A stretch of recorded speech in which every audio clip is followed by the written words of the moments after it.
paz do Senhor, pessoal. Como é que vocês estão? Tudo bem? E aí, como é que estão esses dias em casa? Como é que tá? Tudo tranquilinho? Tem aproveitado para estudar, para ler a Bíblia, para orar? Para quem não está entendendo o que está acontecendo aqui, nós somos da Assembleia de Deus do Estado de Alagoas. Eu sou o professor Cezinha, tio César, professor do Departamento Infantil do Farol.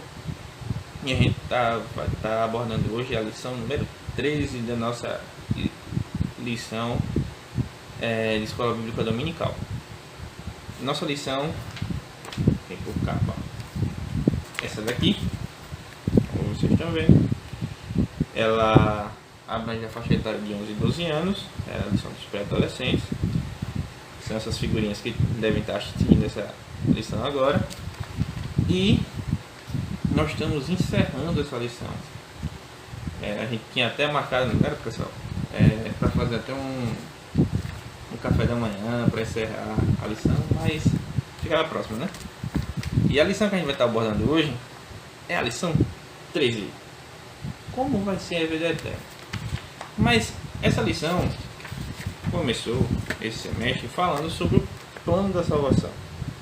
E esse plano da salvação, talvez essa lição aqui talvez seja uma das lições mais importantes da vida de vocês, porque ela fala de coisas que são essenciais para o cristão.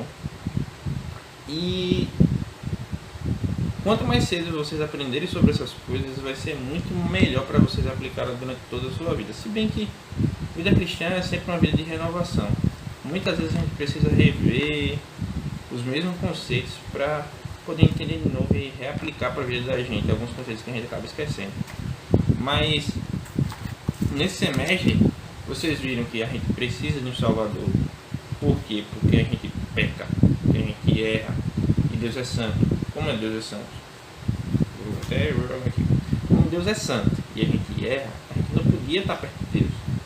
E aí existe necessidade de alguém que não fosse pecador, fosse santo, mas que tivesse a autoridade de conectar Deus com o homem de novo. E essa pessoa foi Jesus. E aí a lição 2 falou que Jesus era o único meio da salvação, como diz o versículo de Romanos, que diz: por nenhum outro há salvação, porque debaixo do céu nenhum outro nome há dado entre os homens pelo qual nós possamos ser salvos. E depois ela falou da necessidade da gente escolher ser servo de Cristo, escolher ter Jesus como nosso Senhor e nosso Salvador, porque é o único meio pelo qual a gente pode ser salvo. Entregando nossa vida a Ele, do mesmo jeito que Ele entregou a nossa vida para a gente, pelos nossos pecados, porque a gente merecia morrer. Se a gente merecia morrer e Jesus morreu pelos nossos pecados, Ele entregou a vida dele no nosso lugar. E aí, o que é que Ele pede para a gente? Para que a gente possa entregar a nossa vida nas mãos dele, para que a gente possa viver a vida que Ele quer que a gente viva. Então, a lição foi tratar um pouquinho sobre isso, foi tratar da necessidade de arrependimento, porque não há perdão se a pessoa não se arrepender, ou seja, não tem como a pessoa ser perdoada de uma coisa que ela não reconhece que errou.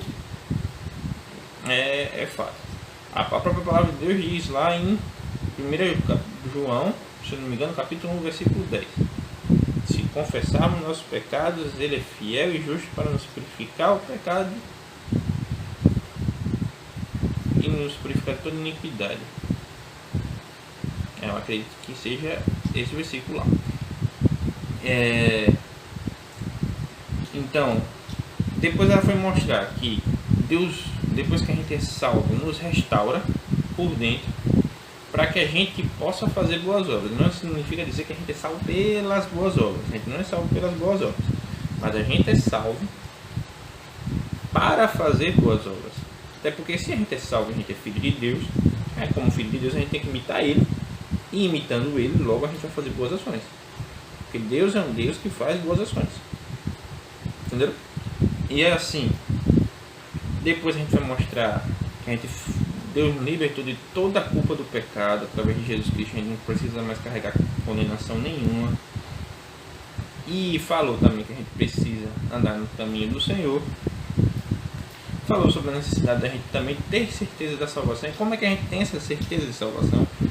Que é uma certeza que o Espírito Santo gera dentro de nós e que Deus, na sua infinita misericórdia, Ele coloca isso na gente através do Espírito Santo, com base no fato da gente ter aceitado a Cristo, com o fato de Jesus ter morrido por nós, com o fato de o Espírito Santo ter sido dado a nós como penhor, ou seja, como garantia da salvação.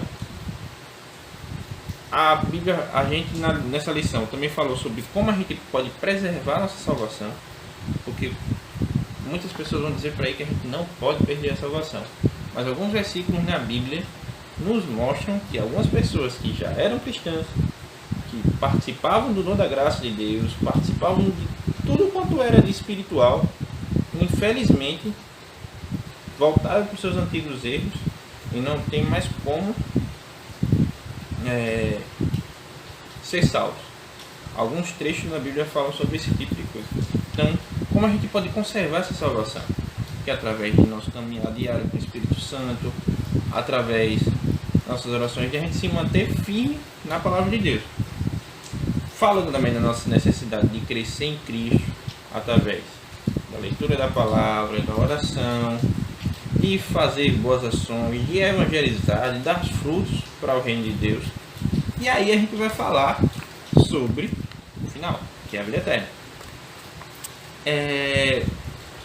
Vocês vão estar vendo aí que nosso textuário da lição é Apocalipse, capítulo 7, versículo 17. Vou dar um tempinho para você abrir a Bíblia. Qualquer coisa, dá um pause no vídeo, pega a Bíblia, corre e abre para a gente ver. Tá certo? Como é que diz, o que é que diz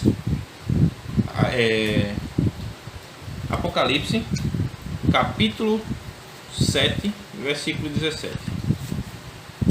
Diz assim: pois o Cordeiro que está no meio do trono será o pastor dessas pessoas e as guiará para a fonte das águas da vida, e Deus enxugará todas as lágrimas dos olhos delas. Esse texto fala da esperança vindoura e fala de um ponto muito importante. No céu a gente não vai mais sofrer. No céu a gente não vai mais perder entes queridos. No céu a gente não vai mais sofrer por causa do pecado. No céu a gente não vai sofrer por causa das coisas ruins que acontecem nesse mundo. Não vai sofrer por causa de pandemia. Não vai sofrer porque não vai estar em casa o tempo todo. Se bem que tem uma galerinha que está se aproveitando legal, né? Que está nesse tempo dentro de casa, né? Tô vendo que vocês estão fazendo no computador, viu? Jogando muito filme, tô ligado em vocês. Mas a gente não vai sofrer mais com perda de familiares, a gente não vai sofrer mais com problemas econômicos, seja lá o que for. A gente vai estar sempre com Deus, Deus vai estar sempre ao nosso lado, cuidando da gente. Eu, para ser sincero com vocês, eu lendo essa lição, eu lembrei um pouquinho de que às vezes a gente se esquece um pouquinho da nossa vida futura. Às vezes a gente se esquece um pouquinho de focar no céu. A gente às vezes se concentra em tantas outras coisas aqui no mundo que a gente acaba esquecendo. Mas que a gente possa lembrar disso, mesmo sabendo que a gente vive num mundo caótico, que a gente possa lembrar como cristão que a gente tem um futuro, a gente tem uma esperança. E a nossa esperança não se baseia na força da nossa carne, ou se baseia em alguma coisa que a gente tenha, mas se baseia que em um dia, quando a gente morrer, a gente vai ter a certeza que vai ressuscitar com Deus e vai viver eternamente com Ele. E a Bíblia mostra alguns pontos interessantes que a gente precisa ver. Por exemplo, lá no céu, Jesus prometeu aqui na terra buscar a gente. Olha o que diz lá em João, capítulo 14, versículos de 1 ao 3. Presta atenção, se quiser procurar na Bíblia, pausa o vídeo, dou aquele tempinho para a gente começar. Diz assim: não se turbe o coração de vocês. Creiam em Deus, creiam também em mim. Na casa de meu pai há muitos aposentos. Se não fosse assim, eu não teria dito isso a vocês. Vou preparar lugar para vocês. E quando eu for e preparar lugar, voltarei e os levarei para mim, para que vocês estejam onde eu estiver. Isso aqui é a versão NVI. Pode ser que na sua Bíblia esteja um pouquinho diferente, tá? Mas o sentido, o texto quer dizer a mesma coisa. Então, a gente precisa lembrar que isso foi uma promessa que o próprio Deus fez quando estava aqui na Terra. A gente não precisa ficar não, será que Jesus vai voltar? E tem muita gente que duvida mesmo. Chegando 2000 antes de Cristo, ou depois de Cristo. Jesus prometeu que vai voltar. E até agora a gente só vê guerra, fome, peste, dor. E Jesus não voltou ainda. Tem gente que faz esse mesmo questionamento. Mas a gente pode ter certeza. Do mesmo jeito que Deus prometeu a Adão e Eva, não sei quantos mil anos antes, que viria um que pisaria na cabeça da serpente e seria salvação para a raça humana, e ele cumpriu, Deus cumpriu isso.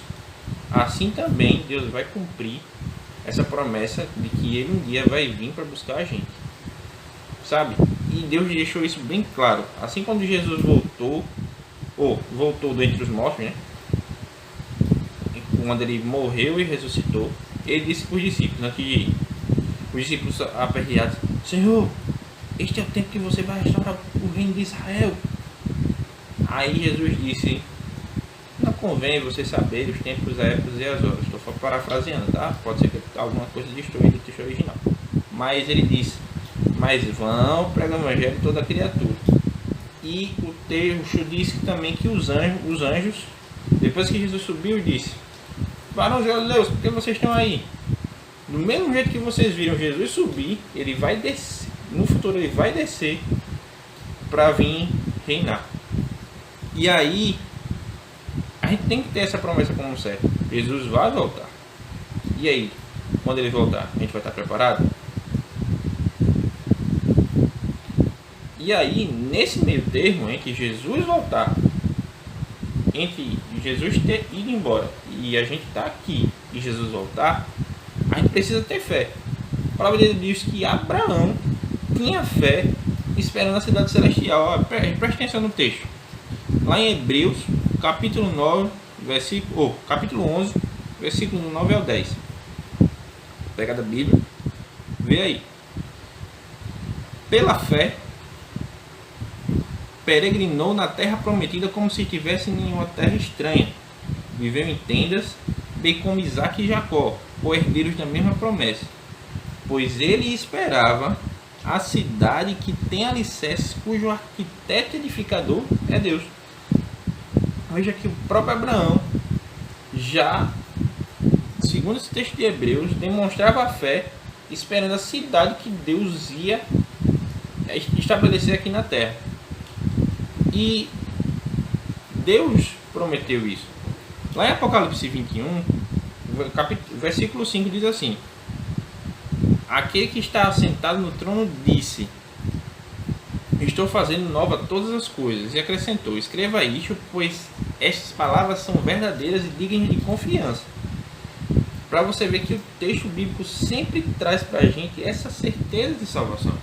E que a gente precisa confiar que no futuro Deus vai estar restaurando tudo, restaurando o mundo do pecado, da injustiça, do mal, para trazer um reino onde ele possa governar em santidade.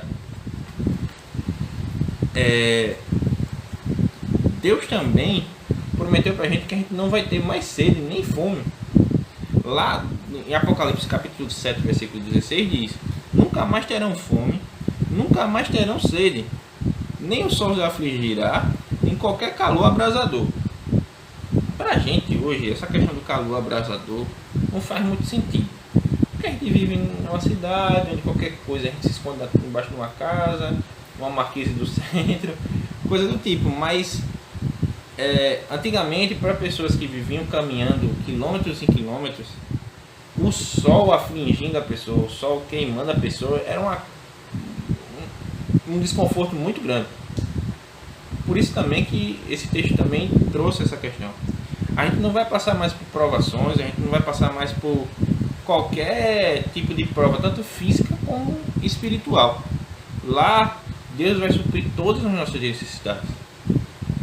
Naquela cidade que Deus está preparando para a gente, a luz da cidade é o próprio Deus. Não vai precisar de sol, não vai precisar de lua, não vai precisar de nada. O próprio Deus vai ser a luz. Como diz lá em Apocalipse 21, 23. Ó, presta atenção. A cidade não precisará de sol, não precisa de sol, nem de lua para brilhar sobre ela, pois a glória de Deus a ilumina. E o Cordeiro de Deus, o Cordeiro, não tem esse de Deus no texto, tá? E o Cordeiro é a sua candeia. Candeia é lamparina. Se quem quiser lembrar da lamparina do Aladim, que nem sempre a lamparina é parecida com a lamparina do Aladim, tá? Depois eu mostro para vocês aí, talvez apareça na tela, uma lamparina nos tempos bíblicos.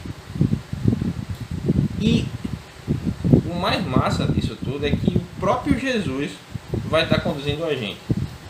A coisa melhor do céu não é o fato da gente estar pisando em ruas de ouro ou ruas de cristal, ou estar vivendo aquela glória, aquela coisa fantasticamente linda, mas só o fato da gente estar perto de Deus o resto da eternidade já valeu a pena.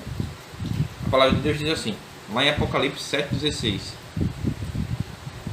Se não me engano, eu acho que eu troquei os versículos. É Apocalipse 16. Pois o Cordeiro que está no centro do trono será o seu pastor. Ele os guiará às fontes de água viva e enxugará dos seus olhos toda lágrima. Então, a gente pode ter essa promessa firme que Jesus ele vai estar cuidando da gente lá no céu. A gente vai estar passando a eternidade para sempre com ele. Aquele amigo que sustenta a gente aqui na terra, que aguenta nossos perrengues, que nos escuta, nos ouve e que atende nossos pedidos, ele vai estar pessoalmente conosco, cuidando de cada detalhe, como ele já tem cuidado. Deus vive cuidando da gente, ele tem cuidado da nossa vida. E lá a gente vai estar mais perto dele, podendo ver muito mais dele, porque a gente agora está com o corpo glorificado, que a gente vai aprender isso mais já já. Então, lembre-se de uma coisa, nós vamos ser transformados.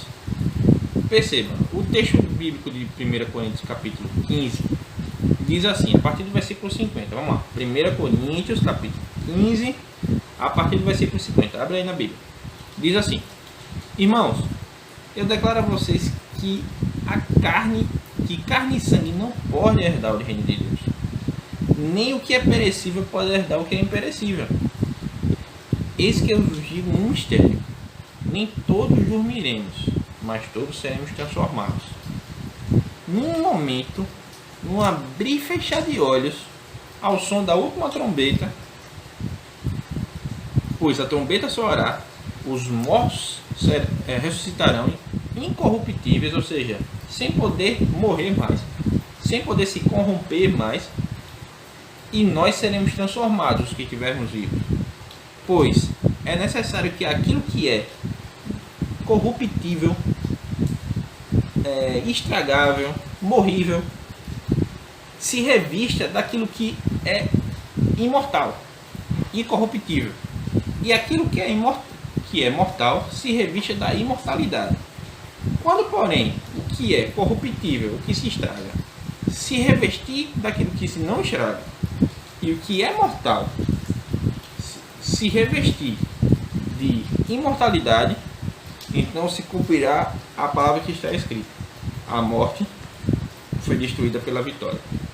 Então, Deus promete para a gente, através do apóstolo Paulo, lá na carta de 1 Coríntios, que a gente vai receber um corpo que não pode morrer. Um corpo que vai ser glorioso como o corpo do próprio Jesus Cristo. E aí a gente vai poder viver eternamente com ele. A palavra de Deus diz também que a gente vai receber esse corpo imortal e a gente vai poder ver Jesus face a face e ser e conhecer a Cristo como a gente é conhecido. Então a gente vai ter a oportunidade de conhecer muito mais Deus. Se muitas vezes o conhecimento de Cristo impressiona a gente, o fato dele ser tão grande, tão poderoso, tão gigantesco, dono de todo o universo, isso já encanta a gente. Imagine lá quando a gente vai conhecer ele com tudo que tem direito. E a palavra de Deus diz também lá que enquanto isso não acontece, a gente sofre. A palavra de Deus diz assim, considere agora, preste atenção no que a palavra de Deus diz, lá em Romanos, capítulo 8, a partir do versículo 18. Considero que os nossos sofrimentos atuais não podem ser comparados com a glória que vai ser revelada em nós. A natureza criada aguarda com grande expectativa que os filhos de Deus sejam revelados, pois ela foi submetida à inutilidade, não pela sua própria escolha, mas por causa da vontade daquele que a sujeitou, na esperança de que a própria natureza criada será libertada da escravidão, da decadência em que se encontra, recebendo gloriosa liberdade dos filhos de Deus. E sabemos que toda a natureza criada geme até agora como em dores de parto. E não só isso, mas nós mesmos, que temos os primeiros frutos do Espírito, que a gente já se converteu, que o Espírito Santo já veio morar na gente, que Deus deu certeza de salvação para a gente, como a gente já tratou nas outras aulas, e que a gente tem no Espírito, o nosso Espírito clama junto com o Espírito de Deus, Abba Pai. Esses mesmos que temos os primeiros frutos do Espírito, gememos interiormente, esperando ansiosamente nossa adoção como filhos, a redenção do nosso corpo, pois nessa esperança fomos salvos. Sabe, um ponto que eu queria achar interessante aqui. A palavra de Deus diz que a gente, como filhos de Deus, precisamos esperar ansiosamente a nossa adoção como filhos. E que a gente geme interiormente esperando isso. E isso é um sinal bastante interessante para a gente prestar atenção. Será que a gente está conformado com esse mundo ao ponto que a gente não está nem aí se a gente vai para o céu, se a gente vai para o inferno? Ninguém quer ir para o inferno, né? Mas se a gente não está nem aí se a gente vai morrer agora, se a gente vai morrer, só porque a gente só quer curtir aqui. A gente tem que tomar muito cuidado com esse pensamento, porque muitas vezes a gente é envolvido com tanta coisa daqui, tanto jogo, tanto filme, tanto trabalho, tanto estudo para você que é pai, para você que é mãe, tanta coisa desse mundo, que a gente acaba esquecendo que a gente é filho de Deus. E se a gente não está gemendo interiormente, buscando a nossa salvação, incomodado com o pecado, incomodado com o sofrimento desse mundo, incomodado com as lutas que a gente sofre todos os dias, porque cristão sofre. Não venha dizer que cristão, não, pare de sofrer. Cristão sofre, meu. Só o fato de você estar aqui nesse mundo, sujeito à natureza, que tenta levar você o tempo todo para o pecado, é um sofrimento. É chato pra caramba.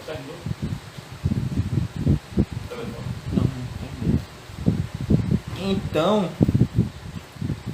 meu pai aqui tá. Eu já cortei essa parte do vídeo. Então, como isso é chato, como isso é ruim, a gente tá sofrendo por causa dos nossos erros, por nossos pecados. E isso é uma parte do nosso sofrimento. A palavra de Deus diz que quem quiser servir a Cristo vai sofrer, inclusive perseguição. Então a gente está aqui nesse mundo, não é para viver uma vida mansa não. A gente está aqui nesse mundo sabendo que a gente vai sofrer, porque o próprio Jesus disse que no mundo a gente ia ter aflição, mas ele disse também que a gente tivesse bom ânimo, porque ele venceu o mundo. E quando a gente venceu o mundo como ele venceu, a gente vai poder desfrutar das bênçãos que ele tem preparado para a gente. Então, não é só a gente que sofre, a própria natureza está sofrendo. Você acha que essas catástrofes naturais, você acha que essa pandemia do coronavírus é uma questão toda? O mundo está sofrendo, a natureza sofre. O efeito global, o efeito estufa, essas coisas todas, é a natureza sofrendo por causa dos erros, nossos erros, por causa dos nossos pecados. E a própria natureza está ansiando para que a gente seja salvo, para que Deus possa manifestar a salvação dele para toda a natureza. Para você ter ideia como é que é a situação do nosso pecado, graças a Deus como é que é a bondade do nosso Deus também.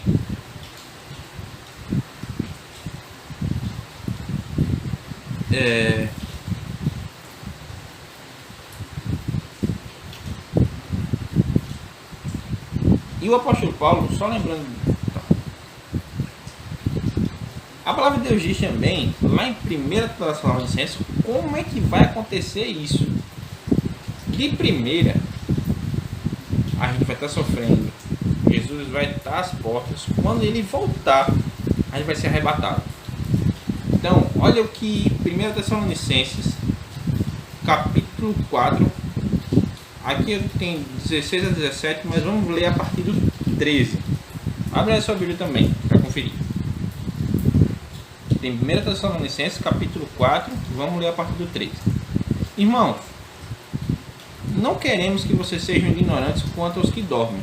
Aos que dormem é uma linguagem amenizando, dizendo que a pessoa já morreu, tá? Então, para que não se entristeçam como os outros que não têm esperança.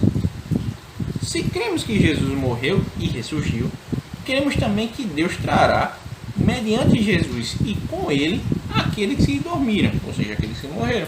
Então, se Jesus morreu e ressuscitou, ele também vai ressuscitar aqueles que morreram com ele. Dizemos a vocês, pela palavra do Senhor, que nós, os que estivermos vivos, Deus quiser que a gente esteja vivo quando Jesus voltar, os que ficarmos até a vinda do Senhor, certamente não precederemos, ou seja, não estaremos na frente, sim atrás dos que dormem. Ou seja, os que dormem vão ser ressuscitados primeiro e depois a gente vai ser transformado. Interessante esse versículo, porque, olha, presta atenção. O apóstolo Paulo estava dizendo isso lá no ano 60, 50, entre 40 e 60 depois de Cristo, há 2000 anos atrás, dizendo que nós, os que estivermos vivos, preste atenção, eles tinham esperança de que Jesus podia voltar a qualquer momento, e muitas vezes a gente perdeu isso. A gente perdeu essa esperança de que Jesus pode voltar a qualquer momento. E Jesus pode voltar a qualquer momento. A gente pode estar passando por minuto 29 aqui desse vídeo e Jesus voltar. E aí, como é que está a vida da gente, entendeu? Então a gente como cristão precisa ter essa expectativa viva. E isso eu digo para vocês, mas eu digo para mim também. Porque quando eu peguei essa lição para estudar, como eu já disse no começo, eu fiquei, rapaz, nunca mais tinha tido aquela ânsia, aquela vontade de tipo dizer, não, poxa, eu queria estar no céu. Se bem que assim, lógico que todo cristão não pode ter medo da morte. A gente não pode chegar e dizer assim, ah, meu Deus, eu não quero morrer hoje porque eu não sei se eu vou para o céu ou para o inferno. Todo cristão tem que estar preparado. Mas com o tempo parece que a gente vai se apegando muito aos trabalhos, às coisas dessa vida, e a gente acaba se esquecendo disso. A gente não pode perder essa esperança. Por mais que a gente se empolgue com esse mundo, não se empolgue não, a gente nem pode se empolgar muito com esse mundo, mas por mais que a gente tenha coisas boas nesse mundo, a gente não pode se empolgar e achar que a nossa vida é só aqui. A gente precisa ter esse foco que Jesus vai voltar a qualquer momento. E talvez essa certeza que Jesus ia voltar a qualquer momento faziam ele pregar mais a palavra, faziam eles obedecer mais a Deus, viver mais em santidade, que podia ser a nossa vida hoje. Então que a gente preste atenção nisso e veja se a gente não está realmente esquecendo o céu.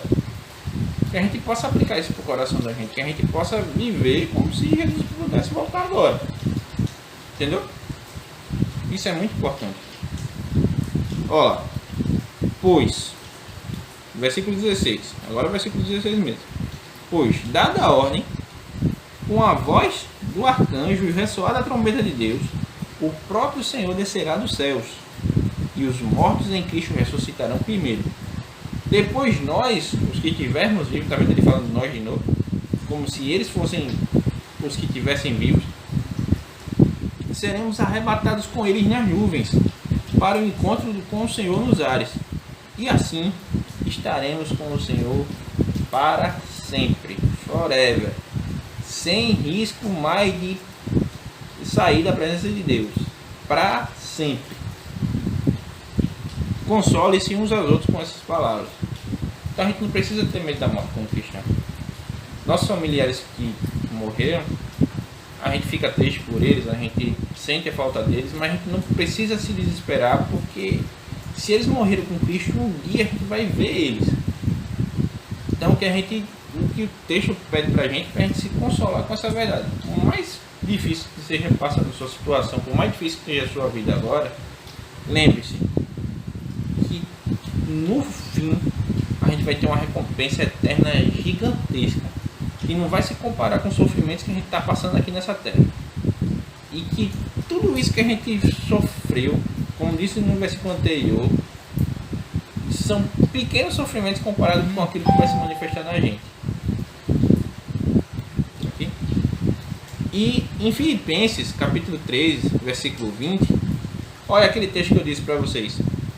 A nossa cidadania também está nos céus, de onde esperamos ansiosamente o Salvador, o Senhor Jesus Cristo, pelo poder que o capacita a colocar todas as coisas debaixo do seu domínio. Ele transformará nossos corpos humilhados, tornando-os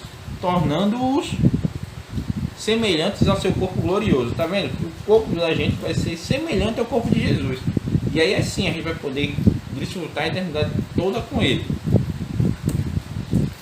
Olha lá, em João 14, eu acho que eu já citei esse versículo para vocês, mas vamos mostrar de novo. João 14, Evangelho de João, não é a primeira carta de João, tá? É Evangelho de João, capítulo 14, diz assim: na casa de meu pai, versículo 2: na casa de meu pai há muitos aposentos.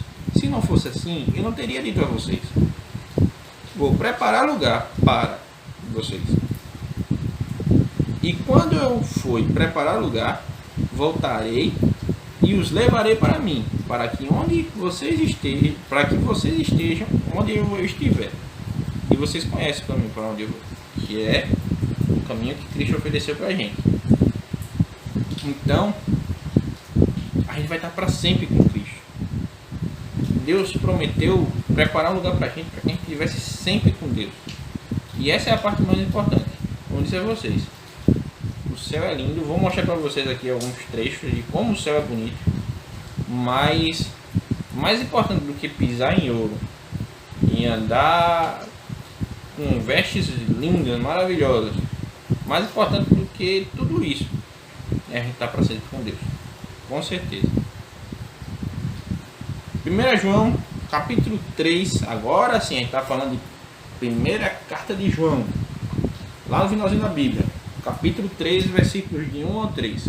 Olha o que diz: vejam como é grande o amor que nosso Pai nos concedeu, e sermos chamados filhos de Deus, o que de fato somos, pois o mundo não nos conhece, pois não o conheceu, não conheceu o Pai.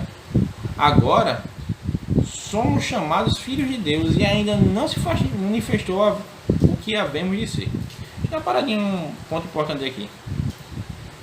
Corta.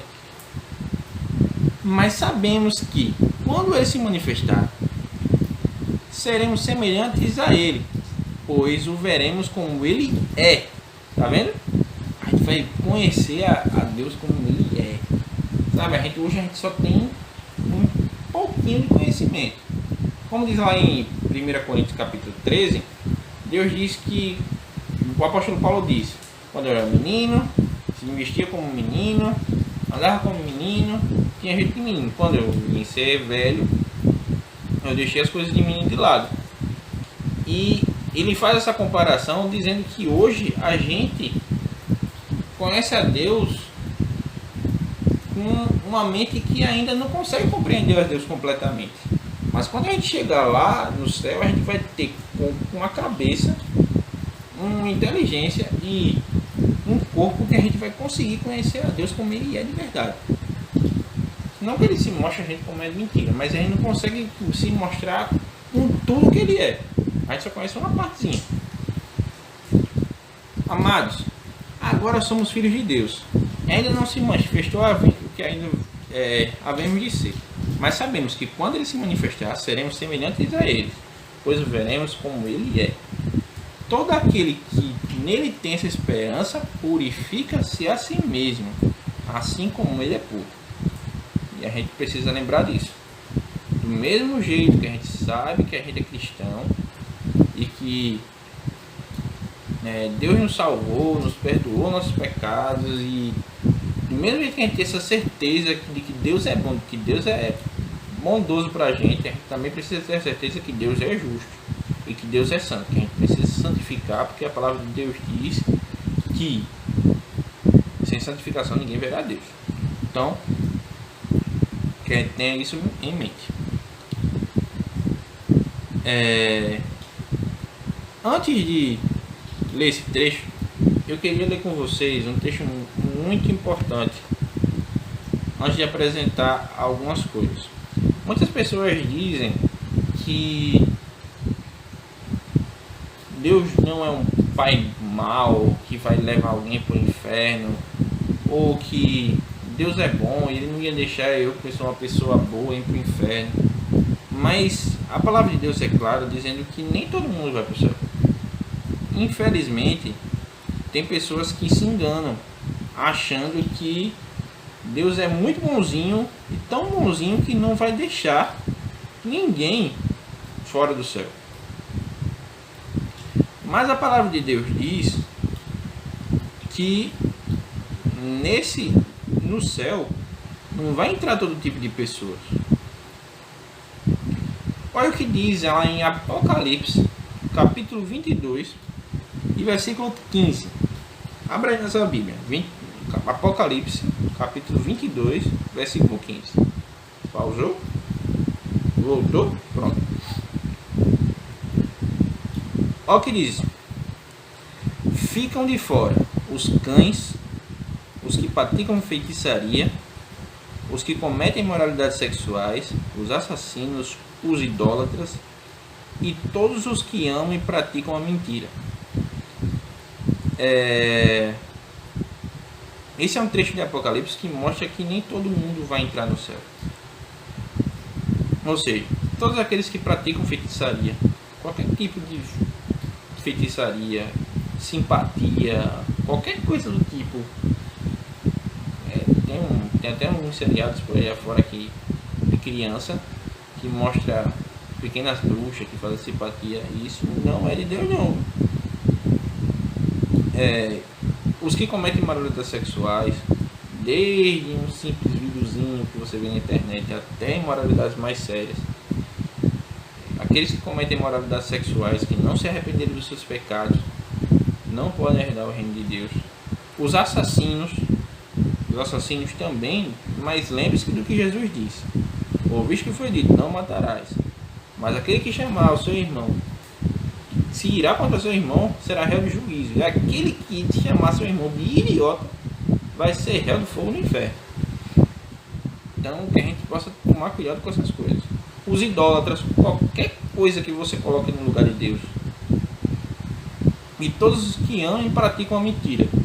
Todos esses que pecaram esses pecados e não se arrependeram vão ficar de fora. Inclusive os cães. Agora o pessoal tem umas traduções que dizem os cães não, os covardes. Aí você fica entendendo, peraí, é covarde, é cão. Não quer dizer cão na cultura judaica. Vamos lá. Cão era um animal na cultura judaica que ele era considerado impuro. Por quê? Cão comia lixo. Cão lambia sangue. Se vocês forem pesquisar na Bíblia, teve um rei que morreu, que foi o rei Acabe, que ele morreu e deixou sangue no carro de guerra dele. E quando os servos dele foram lavar o carro, quem estava lambendo o sangue dele lá eram os cães. Então, como o sangue era considerado um negócio impuro na Bíblia, quem tocasse no sangue de alguém ficava impuro. A gente sabe que cachorro era um bicho impuro. E tinha um ditado, um provérbio que era divulgado no meio de Israel, que é comparado a uma situação de alguém que conheceu a Deus, se envolveu com Deus, mas voltou para os seus antigos pecados. A palavra de Deus diz, se eu não me engano, esse versículo está escrito em 2 Pedro, capítulo 2, versículo 22. Olha o que 2 Pedro, capítulo 22, ou capítulo 2, versículo 22 diz, 2 Pedro 2:22. Confirma-se neles o verdadeiro, que é verdadeiro provérbio. O cão voltou ao seu vômito. E ainda a porca lavada voltou-se a revolver-se na lama. Olha o ditado. O cão voltou ao seu vômito. Imagine um cão que comeu alguma coisa que lhe fazia mal, mas estava tão gostoso que ele comeu. Daqui a pouco ele passa mal e vomita. Quando ele vomitou, ele botou para fora e saiu de perto e tudo mais. Mas ele continuou com fome. E quando ele continuou com fome, ele olhou para o vômito dele e comeu de novo. Não é nojento? É extremamente nojento. Sabe como a Bíblia faz a relação desse cão? Ela faz a relação aqui no versículo, no capítulo 2 de 2 Pedro, ele faz a relação com aquela pessoa que vivia uma prática de pecado, aceitou Jesus, viveu um tempo de comunhão com Deus, mas depois voltou para a prática de pecado depois. Essa visão nojenta que você teve agora quando eu falei de cão, é a visão que Deus tem da gente quando a gente volta para os nossos pecados. Deu para entender o cão que é falado lá em Apocalipse? Então, essas pessoas que conheceram Jesus, mas voltaram para os seus antigos erros, são consideradas como cães. E a relação com covardes também pode ser pelo fato de elas não terem coragem suficiente de sustentar a sua fé. Entendeu? Então fica aí essa explicação. E depois eu queria mostrar para vocês o relato da grande cidade. Olha como a cidade é linda. Para quem for fiel, para quem se santificar, para quem não for um cão, para quem for fiel a Deus. Apocalipse, capítulo 21, a partir do 9, tá? Eu sempre boto o versículo antes de quando eu for explicar, mas tudo bem. Um dos 7 anjos, que tinha as 7 taças cheias das 7 pragas, se aproximou e disse: venha, eu mostrarei a você a noiva, a esposa do cordeiro. E ele me levou no espírito a um grande e alto monte, e mostrou-me a cidade santa, Jerusalém, que descia da parte de Deus. Ela resplandecia com a glória de Deus, e o seu brilho era como de uma joia muito preciosa, como jaspe, clara como cristal. E tinha um grande e alto muro com 12 portas e 12 anjos junto às portas. E nas portas estavam escritos os nomes das 12 tribos de Israel. E havia 3 portas para o oriente, 3 ao norte, 3 ao sul e 3 ao ocidente. 3 norte, sul, leste e oeste. Tá? O muro tinha 12 fundamentos. E neles estavam escritos os nomes dos 12 apóstolos do Cordeiro. O anjo que falava comigo tinha uma vara de medida feita de ouro para medir a cidade, suas portas e seus muros. A cidade era quadrangular, o comprimento e a larguras iguais. Ele mediu a cidade com vara e tinha 2.200 quilômetros de comprimento. Mede aí quanto é que dá no Google Maps 2.200 quilômetros de comprimento para você ver como a cidade é grande. E a largura e a altura eram iguais. Ou seja, tem uma torre no meio, ou um muro. Eu não sei bem explicar como é que é. Se era um muro ou se era uma torre no meio. que a altura era 2.200 quilômetros. Ele mediu o muro e deu 65 metros de espessura. Olha o tamanho do muro. Segundo a medida humana que o anjo estava usando. O muro era feito de jaspe e a cidade era de ouro puro, semelhante ao vidro puro. Imagina um ouro que é tão polido que é parecido com vidro. Os fundamentos do muro da cidade eram ornamentados com toda sorte de pedras preciosas. O primeiro fundamento era ornamentado com jaspe, o segundo com safira, o terceiro com calcedônia. Calcedônia é uma pedra muito linda, se vocês precisarem na internet vocês vão ver.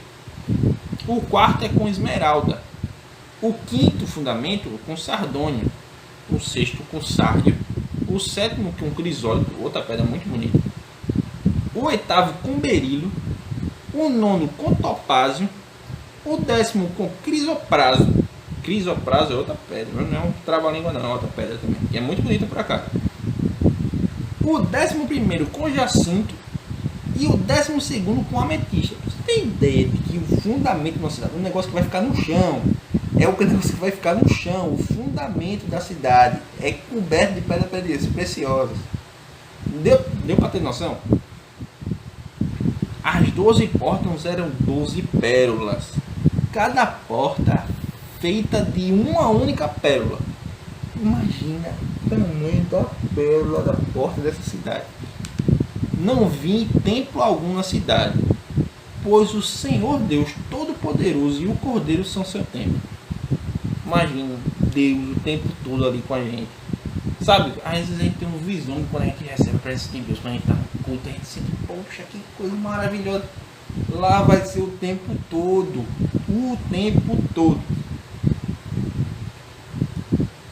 A cidade não precisa de sol, nem de lua, para brilhar sobre ela, porque a glória de Deus a ilumina o tempo todo. E o Cordeiro é a sua candeia. O tempo todo foi adição minha, tá? As reações andarão em sua luz, e os rios da terra lhe darão a sua glória. Ou seja, vão trazer riquezas, vão trazer tudo o que há de melhor neles. As suas portas jamais se fecharão de dia, e ali não, pois ali não vai haver noite. A glória e a honra das nações lhe serão trazidas, e nela jamais entrará algo impuro. E ninguém que pratique o que é vergonhoso ou enganoso, mas unicamente, presta atenção, aqueles cujos nomes estão escritos no livro da vida do Cordeiro. Que a gente lute, que a gente se esforce para que a gente esteja dentro desse livro, o nosso nome esteja lá, para que a gente possa entrar nessa cidade, tá certo?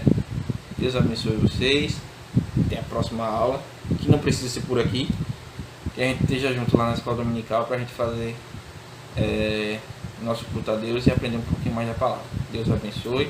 E vamos orar para terminar. Senhor Deus, muito obrigado, Senhor, por mais esse dia. Muito obrigado, Deus, porque o Senhor tem preparado tanta coisa boa para a gente. Tanta coisa boa que o Senhor fez.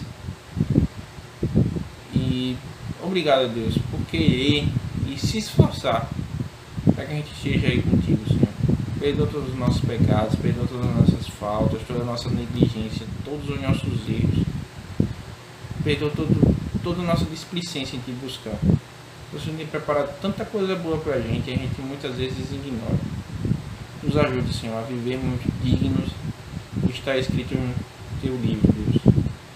E vivermos uma vida agradável aqui, para que a gente possa viver eternamente contigo no céu. Nós te pedimos isso no nome de Jesus Cristo.